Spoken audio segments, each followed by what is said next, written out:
నమస్తే నా bachelor brothers.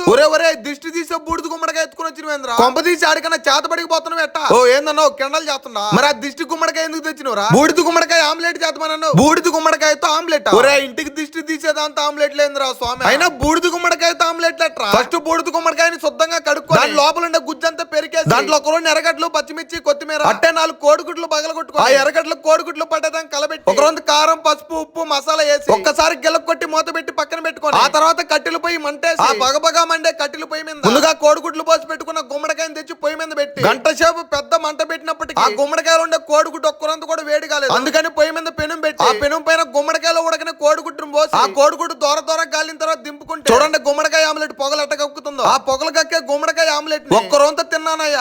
చేదుగా చండాలంగా ఉండేసరికి వాంతి వచ్చింది. ఇది చేదుగుందని పక్కన పడేద్దామంటే మా పిల్ల బచ్చి దాన్ని బెరుక్కొని చూడండి ఎడతంటారు. మా లక్కీ గాడు ఒక్క రొంత వాడు కూడా 4 కక్కుని మీరైతే పోతా పురచేత లైక్ వేసి పండి.